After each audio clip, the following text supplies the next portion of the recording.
I want to start this video with an exercise. Take a moment and ask yourself this question. When is the last time you got invited to an event? Now, really think about it. Not a school event, not a work function, not a birthday party, a real, let's get dressed up event. With the epidemic of loneliness in the US, my guess is that it's probably been a while. And you're not alone. With the decline of people utilizing and prioritizing third spaces, people developing new friendships is at an all-time low. In this video, we'll discuss the history of third spaces, the current decline of third spaces, and a solution to help inspire you to go out and break your routines. So, what exactly is a third space? The term was coined by sociologist Ray Oldenburg in his book, The Great Good Place. He described third spaces as informal, public places where people come together to socialize, exchange ideas, and build community. Home is considered your first space, work is your second, and third spaces are where the magic of connection happen. Historically, third spaces have been the cradle of cultural and social movements.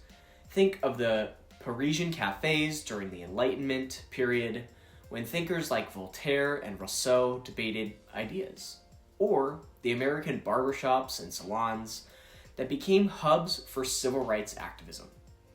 These spaces weren't just about hanging out, they were incubators for progress.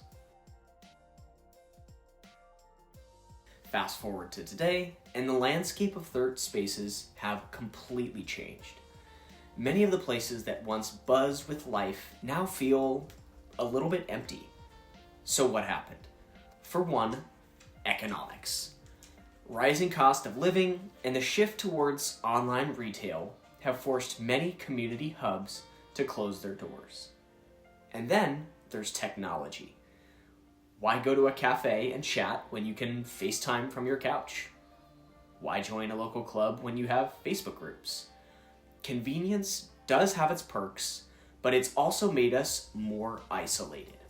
I think there's another big reason for the decline in third spaces, and that is prioritization. People are choosing to prioritize other things over spending time in these third spaces.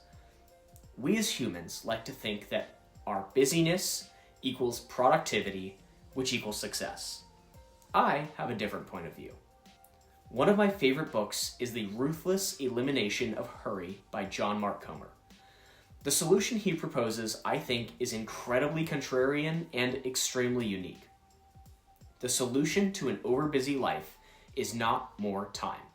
It's to slow down and simplify our lives around what really matters. So, are third spaces really gone? Not entirely. The key is to look for them and prioritize showing up as often as you can.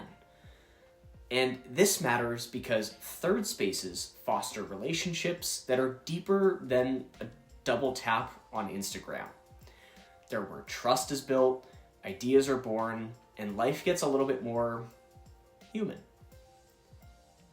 Even if it feels old-fashioned, these spaces, and yes, even the ones hosted by boomers, can bring so much value to your life.